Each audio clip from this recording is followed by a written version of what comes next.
So we're talking about the use of OSCEs in the assessment of therapeutic communication skills. We've got a very high agenda around this in terms of nursing and midwifery, and so we're being charged more and more with making sure that our practitioners are compassionate, warm, empathetic and therapeutic. So as it's such a major driver in terms of training, we've developed a whole module around communication skills in terms of facilitating behaviour change in clients, because the main challenges to health are mainly lifestyle related, and being able to assess that through the use of OSCEs has been a major challenge really, but it's better than the written word. So we've done a bit of research around how the background to OSCEs, and you probably know more about it than we do, but they're about 40 years old and have been used a lot in medical education, but in a different way to the way that we use it, and we'll probably demonstrate the way that we use it, in that medical students work their way around different stations, often very clinically based, rather than looking at communication, which is sort of oh, hello. We've just started. I'm Pat Day and this is Gayle. We're just talking about the background to OSCEs, because there's quite a substantial evidence base around the use of OSCEs. Right. And then we're talking about the way we've adapted it to assess therapeutic communication skills in our community nursing course, community specialist practice course. They are valid and reliable in terms of assessing both complex communication and clinical skills, and I think within medical education they use more and more to assess communication skills. I think we have got a solid evidence base for their use. It's just that we are using them in an innovative way, and so we're sort of a bit into uncharted territory. So we've brought in a lot of other approaches from psychology in order to help us. It might just be useful to say, so I think, as Pat said, you know, we've got this sort of really detailed module that's looking at therapeutic relationships and the different techniques, and the students come out of the module knowing that they're competent in developing that therapeutic relationship through communication skills, but they also come out with a toolkit that they can actually use in practice. And that is very sort of comforting to know that you leave university as a qualified health visitor, but that you've also got this toolkit that you can then take out and use in practice. You know, it's a virtual toolkit of techniques, and they're assessed as competent in terms of the therapeutic communication skills. Yeah. Relying heavily on psychological approaches, which we know are developing at the rate of knots. The problem with OSCEs is, though, this individual interpretation in terms of different methodologies, which means that actually, as with a lot of assessment instruments, they're dependent on local views of how you're going to use them. So that sort of, you know, can lessen the reliability and validity. If they are just assessed through checklists, that's very limiting. You also need this global rating, which we'll show you on our feedback sheet, and that includes assessing things like those sort of not scientific things, not tasks, but those attitudes and professional behaviours as well, which reflect a more holistic approach to care. Some of the we feel that there's lots of advantages to using the OSCE to assess these skills. I mean, historically in nursing, it's all about communication, it's all about therapeutic relationships, but historically we haven't actually assessed those in any way whatsoever. And I think the students have gained significantly by undergoing this assessment. That's actually, it's really, it's been positive in terms of their learning, because they're getting real feedback about how their communication skills are being perceived and received by the clients. So we can actually say, you know, perhaps your manner, you weren't displaying the warmth and the empathy that we'd like to see from a specialist practitioner, from a nurse, you know, and putting in sort of suggestions about how that might be improved. So it's really unpicking the things that are actually going to make a difference for that client, going to make that client want that person to come back into that, to their home, really. So we've been able to sort of quantify it, haven't we? Yeah. We've used a measure to be able to say how effective that they are. Because something like empathy is really, really difficult to assess, isn't it? But we found this has been a really useful tool. We've tried to use a lot of a range of assessors in the process, so it hasn't just been us as lecturers. We've brought in the practice teachers, who are the people who are assessing practice out there in the real world, in the environment that they're working in. So we see this assessment as a partnership between ourselves and the practitioners out there. So that's been a real positive, and it's been a real positive in terms of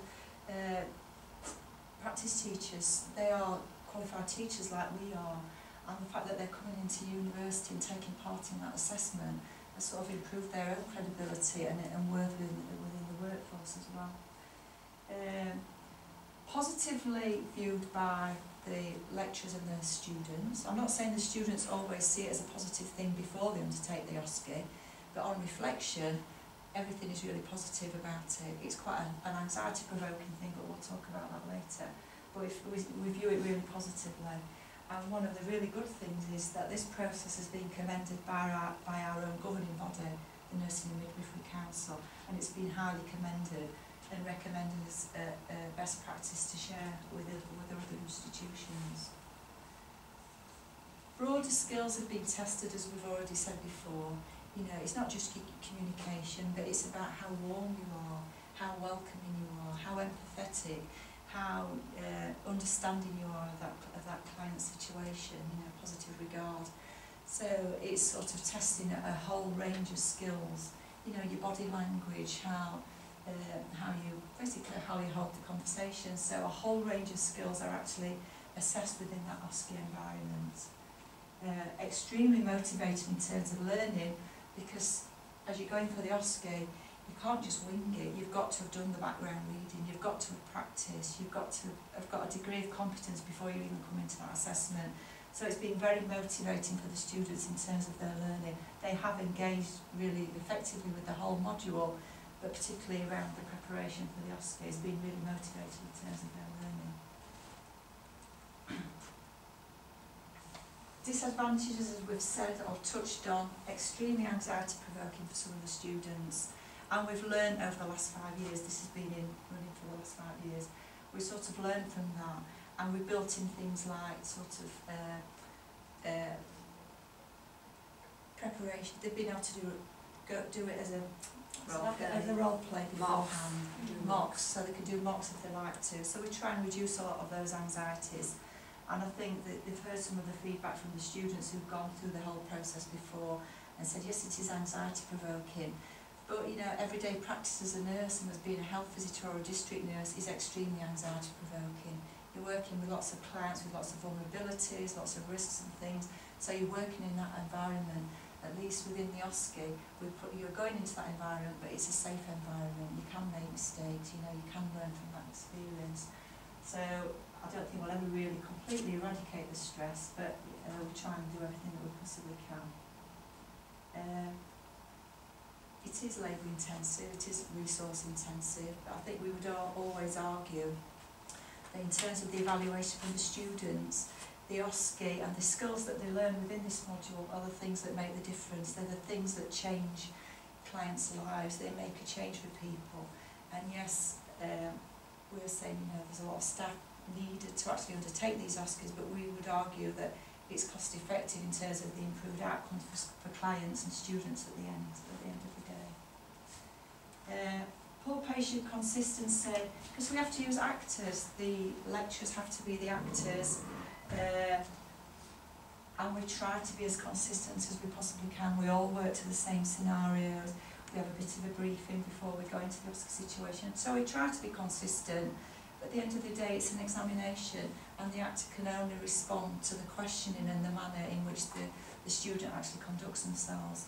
So if they become very authoritative and very, you will do this and you will do that, the actor instinctively will become quite defensive, and that, you know, those communications will be sort of affected by that student's approach. But we do try and address that as much as we possibly can. Just in terms of the pass refer, quite difficult. It can be quite subjective, can't it, to assess your communication skills, but I think that's why we have a team assessing. We all assess individually using that criteria, and then we have a debate amongst ourselves and trying to come to some consensus. So we have had students who've done really well and have even scored 100%, because we can't think of any way that they could have improved that consultation, whereas others have failed, and they might have failed because they're completely frozen and their anxiety's overtaken them, in which case they will resit and usually pass with flying colours. But people will pass if we feel that they are putting that client at risk, or not picking up on cues around safeguarding, or their manner is just totally, you know, that the client would not want them to come back into their home, and they will fail. But they will get significant feedback around that. And yeah, there's no debating. We can't completely mirror what goes on in practice, you know, but we do the best we possibly can. All the scenarios are based on real life examples from practice, because we're all in practice on a regular basis. So they're examples of cases that we've all worked with on a regular basis. So we just try and emulate it as much as possible, so it does mirror practice as much as we possibly can. There are talks of trying to move it into practice so that the practice teachers are assessing, but there's such a diversity of skills amongst practitioners, teachers and mentors in practice, that at the moment we feel that this is the best way to actually manage it. Looking at the sheet there, Yeah. I'm not used to that kind of testing, because we tend to do things that are more subjective, if you like, looking at what's our criteria based. And looking at your criteria then, how do you decide the difference between effective and expertly done? Or that's a judgment, obviously. How do you ensure consistency with that? Well, in terms of this sheet, the basis for a lot of what we teach on in terms of communication skills is actually based on motivation interviewing, which is a psychological approach. Have you done motivation? Yeah. A psychological approach that is, the evidence base is increasing all the time. It's loosely based on the coding that is used in terms of MI proficiency. So if we were looking at an expertly conducted conversation, which was based on MI principles, in terms of things like reflective statements, if it was expert, it would be mainly complex reflections which add meaning to statements, rather than simple reflections where you're just repeating back.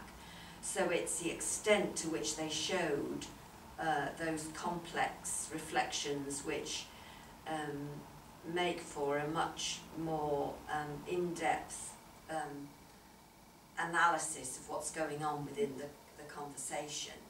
And I think that there is a subjectivity to it, but I think because we're very well versed with the approach and use it all the time, we can actually judge whether it is expertly conducted. The problem that we've got is that the students are novices, so how expert is expert when you've only done a semester, and how quantifiable would that be if actually somebody said, well, you know, I should have got an expert and you put me down for an effective.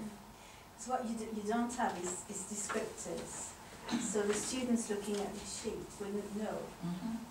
No, but we do. The difference between what would be an expert, how would you be able to tell, even with a descriptor, how would you be able to tell? Because we tend to, obviously, are subjective, and which to some extent that will have to be, because even if you've got very clear criteria, it's still, you know, a judgment call, isn't it?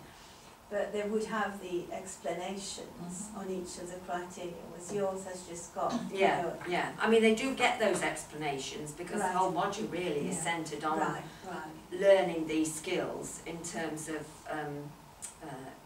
questioning, reflective statements, summaries. So, affirmations, we do a lot of work around affirmations.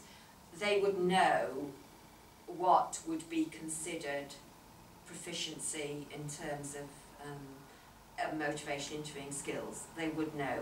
We haven't written it down on here, but we, you know, that's it. That is something that we could have an extra sheet where they would know what. Because in terms of feedback, when you give them this back, you wouldn't tell me what it is, you know, what it is that, you know, I haven't got, why I'm not an expert there, for instance. Yeah, we do use additional commentary at the bottom, so we will be able to identify, you know, where they could improve, or and perhaps what where they were, what does it say, it's effective rather than competent, you know, so we will try and provide feedback that would enable them to develop further. Do you do any, I was just thinking about criteria and how you might do little vignettes, which kind of were examples of conversations. Yes, we do. Actually, so the students can actually watch or listen. Yeah, we've done. Yeah, we've got tapes of us doing consultations. Actually, YouTube is full of Miller and Rolnick are the people who have developed this approach. It's full of examples of role plays and scenarios. Some not so good, which is also helpful for learning, some really expert. So we use that the whole time, throughout the module. Do you get the students to use these sheets and assess each other? Yes, yes we do, right from the start. So they're very well embedded in the module. So that you would have a scenario whereby they would carry out the task and there would be So we would have somebody who's the observer.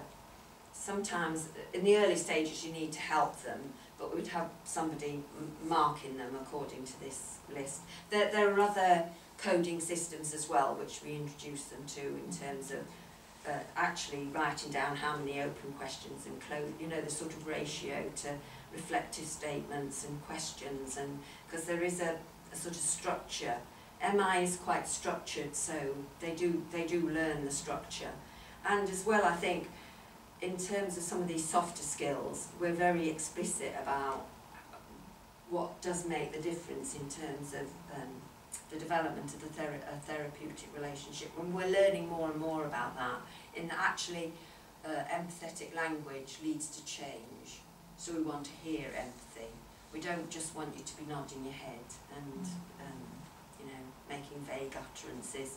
We do want to hear your empathy, and you know, we discuss things like unconditional positive regard a lot, because a lot of the students, if I said, are you non-judgmental, in an interview would say, oh yeah, of course I am, but actually we really examine that, and a lot of them have said at the end, you know, I said I was non-judgmental, but actually I'm quite judgmental. And recognising that has meant I'm much less judgmental. So it's really challenging, but those are the things which we know make a difference to client outcomes. You know, for us, it is important that they're effective practitioners and can administer vaccinations, etc. But we're saying, your exam, we're testing your communication skills. This is a core part of the course. This underpins practice. You know, we're putting a lot of emphasis on it, so it's a very important part of the course. And it's presumably verbal and non-verbal, is it? Yes. Yeah. Well, I mean, that's empathy, isn't it? You know, if I'm Oh, saying yes. the right words, but I'm saying it like this. All of that. Yeah. Do you look at the and that's painful stuff as well. Yeah. Do you look at the cultural dimension at all? Because body language is different in different cultures, and because the way some different cultures, in some cultures, a question might be interpreted in a different way. There might be different reactions. Do you Do you look at that at all? I suppose we have discussed some cultural issues. To be honest, our conversations around that are more to do with our populations, because we go from preconception to 100 plus.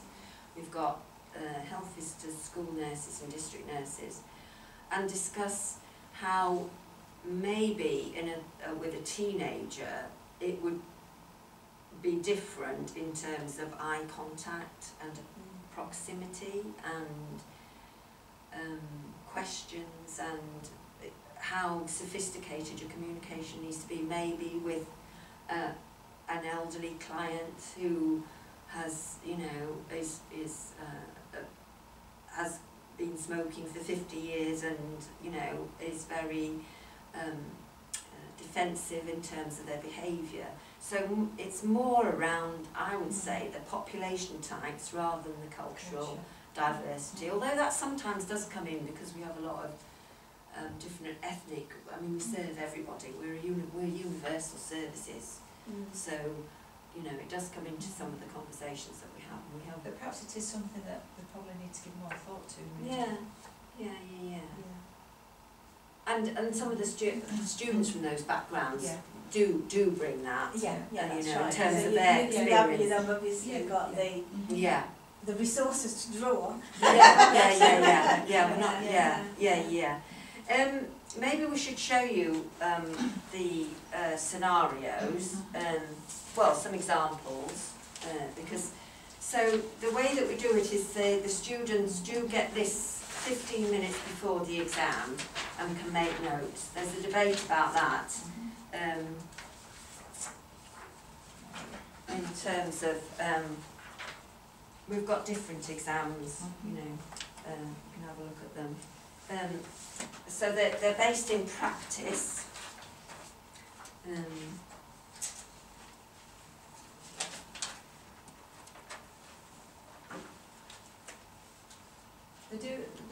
They go into, it's all in exam conditions, so they go into a room with an invigilator, they receive the exam paper, they can use which scenario, health visitor, school nurse or district nurse, and we advise them not to sit there and make lots of notes, try not to be too prescriptive about how they think they're going to conduct the conversation. Some people like to take notes, and then probably fall flat because, you know, the conversation becomes artificial and it's not led by the client. So they come into the room with the actor, and the minute they sit down, after there's all the introductions and everything, they start a 15-minute consultation. So it's about exploring some of the issues. So they don't go in and say, hi, I understand that you're Amy and you've been smoking weed and you've done this and that and the other. It's about them using their skills to be able to unpick the client's story. And it's enabling and encouraging the client to be able to speak and to be open and honest and to develop that relationship that's going to become meaningful and hopefully going to promote change or things that are going to make a difference for that client. We do stop the consultation after 15 minutes, don't we? We do say that you haven't got to solve the problems of the world in that 15 minutes. We just want the client, you've developed that relationship with the client, we want that client to feel that they would like you to come back into their home a second time if appropriate. So it's not that they have to go in and solve everything that's within that scenario. We just want them to start that dialogue, start the development of that therapeutic relationship. I'm clear that they have 50. They go in, and so health visitors would have one of the issues. Yeah. So they've got two examples there. They can choose one of them. So they skim it to start with, presumably decide which they want, and then do a little bit more of a detailed read. And then they choose, and they can have either or. Yeah, and then they go in and they say to the actor, you'll be whoever the name is, and then that actor then I picked out first of all and I thought, oh my God, there's so much to read, and before I wrote down that there are different scenarios under it. Teach me to read the rubric to start. And they do choose which one they prefer out of those. Yeah. I mean, sometimes, depending on how they might approach it, it might lend itself more to using sort of a CBT type approach. Another one might be more of a motivational interviewing skills that they might use. another one might be solution focused, but they're all the skills and techniques that they've been learning about in the module. We use similar words, obviously not the same content, around negotiating skills. But what they have a scenario, but it's, you know, so they've got an awkward person in front of them, or it's a difficult debate. But we ask them to bring it to a conclusion. So obviously you don't expect that because we're looking for that early establishment of the therapeutic relationship. So it's right at the beginning of the story. Yeah, and they don't have to solve it. You know, it's nice if they could set 1 or 2 short-term goals, and you know, end on movement towards looking at what may make a difference and how you are going to make that difference. But some of these are so complex that actually it's about keeping the door open and that person would want to see you again. And on so occasion. That's the purpose essentially of the end of the task, is they don't put the client off, so they would but that we know, that we know that makes a difference to client care. We know that actually as long as you only have to get the ball on the bat, it doesn't have to be perfect, but if that warmth isn't there and empathy and genuineness, that actually you're on hiding to nothing. And there's no follow-up to that task. For instance, they're writing a report about what, you know, there's no follow-up. No. There is another commentary that they have to do, but it's submitted at the same time, isn't it, on the same day? And that's just a reflection on how they see these skills being used in practice, and if they're not being used in practice, how they could possibly have been used and how they might have made a greater difference than perhaps the technique that was used by the practitioner. Right. You know, because as nurses we like to write things, we like to make a difference, we like to give all the answers, and this is absolutely the opposite. It's giving the ownership over to the clients. It's enabling them to make their own decisions, and that's a big step. It's empowering the client. It is. It's a big step because, you know, as nurses historically we like to make everybody better And tell them what's better. And tell them what to do. But actually that is very alien to this approach, and so actually for a lot of students it's quite painful, this process, because they're having to alter the way they communicate, and the way we communicate is like a comfortable bed, you know, it's changing the way in which we hold conversations, holding back and not attempting to fix it. It's really quite discomforting for a lot of practitioners, and has led to a lot of them saying it's changed the way I practice. So it's challenging. It's very, very challenging. Is this at the end, so it's a kind of summative piece, is it? Yes. At the end of it? Yes. Yeah. So that sort of idea of reflecting on and then reapplying what you've learned, whether that's a reflective piece, is not really feasible. And they don't reflect on the way they performed. You know, you don't ask them to do a reflection afterwards and how they might improve their own performance. I mean, they do, obviously, they do They go do. away. But is there another module further on which they can take what they've learned from this and kind of almost reflect and apply? So that they're feeding forward, if you like, in terms of their... And that has been the whole purpose of it, really. I mean, we've got a spiral curriculum in terms of the curriculum, so we're starting with these skills. They then go on to the complexities of care, and we have a big safeguarding module where a lot of these skills are used in high-risk settings. So there's a lot of application. Is it explicit to them? Do you kind of explicitly say, you know, think about the way in which you've approached these things and think what your learning is, because you're going to come across that later on. It's quite explicit. Very, very explicit. And you'll apply these things in module X, Y, and Z.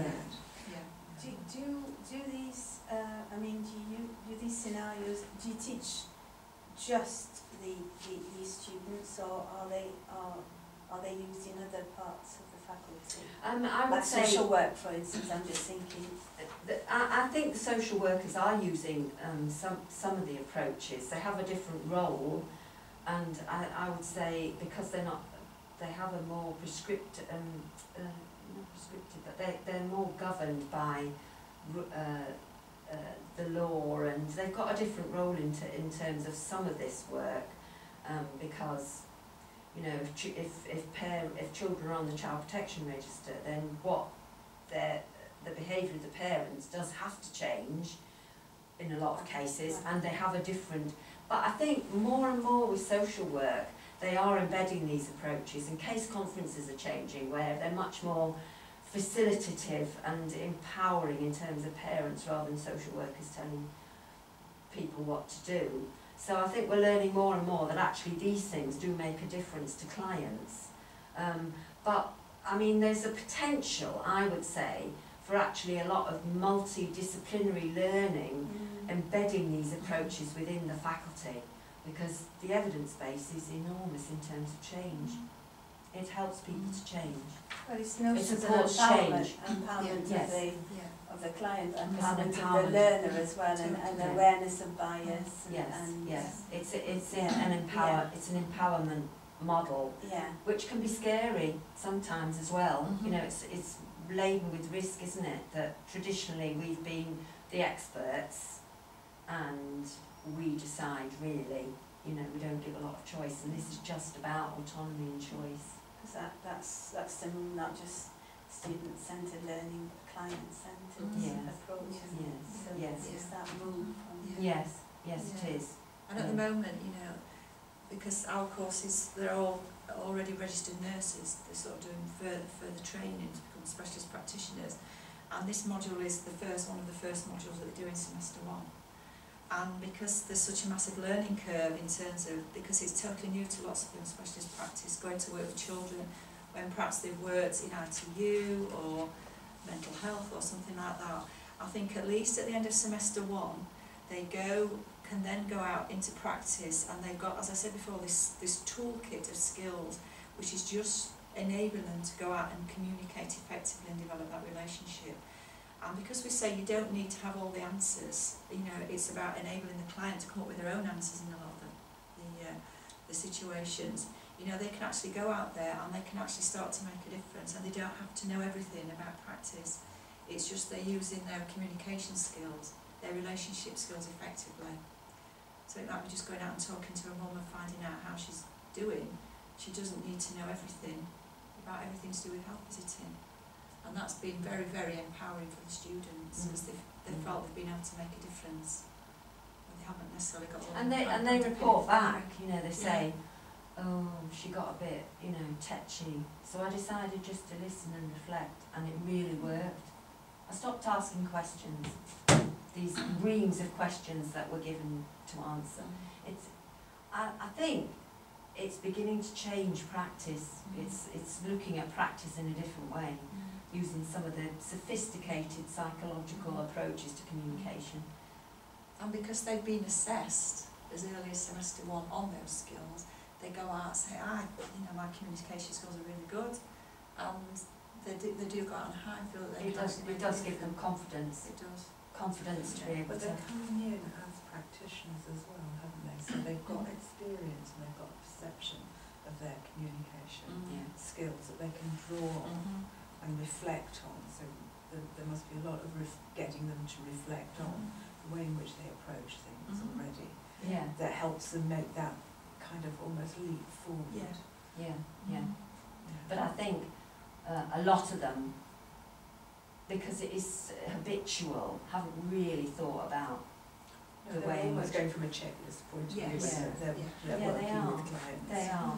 And you know, we do a lot of work around those checklists and how that approach. We have to adhere to policies and procedures, obviously, but how do you adapt that in terms of these conversations? It's about building confidence. Oh, it's totally about building Confidence. confidence in what makes a difference to clients. We're into what makes a difference to clients, you know, because we are dealing with a lot of vulnerability, as you can imagine. You know, it's a challenge, but we're very skills based. It's about skills, a toolkit that they can use.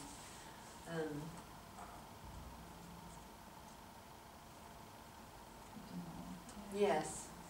So yeah, you know, we use lecturers as the actors. You know, we've thought about using clients, but we think that sort of a lot of the clients are very vulnerable, and we wouldn't want to expose them, to, you know, to such high risk. So we're using lecturers. We have thought of actors, but that just adds to the cost. And you know, we're all aspiring thespians as lecturers, aren't we? So like, we're trying to do that.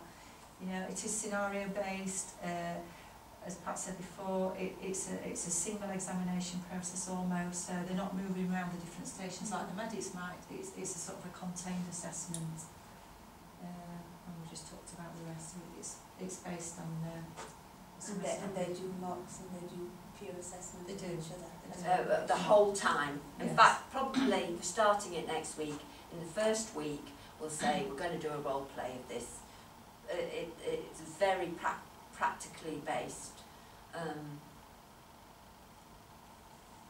So in the end, that you're sharing your, you know, because obviously, especially the bottom criteria, quite subjective, you're sharing your understanding of what, expertly done means with the students. And giving examples. Through the preparation, where they actually mark each other. Yeah.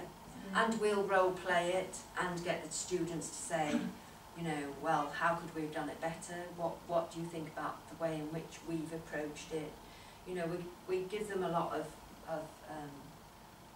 tools that they can draw on. So we give them concrete examples as well, because I think that's the thing about a lot of these things. You know, it's too woolly. I like it to be quite practical, something I can use in practice. We've done a lot of training of practice teachers, we've done a lot of training of lecturers. Otherwise, you're giving someone this feedback sheet and how would they be able to mark it? So we're really keen on, you know, us all singing from the same hymn sheet. It's really difficult to measure therapeutic qualities, but we have to look at that. You know, we can say, well, it's too difficult to do this, but then we've got a lot of drivers in nursing at the moment because of what's happened, to say, we have to say that you do have these qualities and therefore we need to be able to assess them. In terms of referral, I think that's always been the tricky thing, but I think when we have a lot of discussion in terms of if we are going to refer a student, and my experience is it's always been justified, and it's very painful, you know, experience for those students, but a lot of them have learnt a lot from it and come and see us and say, well, if you say, well, how do you think it went, you know, often they'll say, well, maybe I was a bit aggressive and maybe I was this, and you know, that self-awareness is quite tricky. We're not saying that, you know, you're not effective as a nurse. We're just saying now you can learn from this and maybe adapt your communication style so that, you know, you can communicate better with clients. And, you know, we do say you came over as very judgmental, telling the person what to do. And sometimes I've actually seen the actors sort of back off because there's been so many commands. So, you know, we have to sort of manage it, but we're honest. And that can be painful, can't it? You know, so. But the students that you have are actually practising nurses. Yes. Right, so it's got more of an impact, hasn't it? It has. Further. It's got Because a big obviously impact. there is something around their professional identity. Yeah. Be different if it was undergraduate students that have come. Yeah, I think so. Yes. It has a major impact. It has a major Yes. impact. But I would say, You're questioning their own professionalism, you are. essentially. You are. Yeah. Yeah. You're saying that maybe there's a different way of doing this which could be more therapeutic. Mm. And I think sometimes it's because they've not fully embraced the spirit of MI, the spirit of motivational interviewing. And I think probably if they perhaps prepared a little bit more, or perhaps engaged perhaps more in the role play or something, they might not have been in that position. But I just think sometimes some people find it, they take a little bit longer to change what they've historically done for a long time. But just to me, Is it because their training didn't take that into consideration, or is it cultures. It could be. It could be that, but because you know, you were taught to give advice and tell people, you know, and fix it, and you know, so to move away from that is a big leap.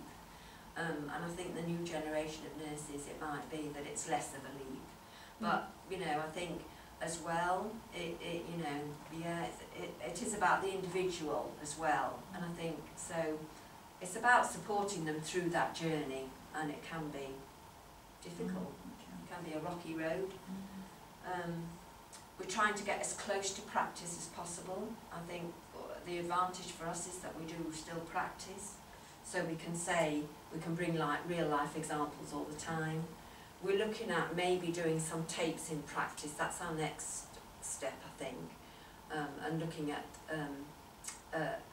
maybe coding those in terms of the motivation interviewing tools to use real life examples from practice, but we're just in the early stages of sort of thinking about that for our reapproval soon. So, I mean, you can read, I think using the OSCE is sort of just enhances the student learning experience. I think it's evaluated really well. I think it really gives them, as we said, that degree of confidence that they need when they're going out into specialist practice.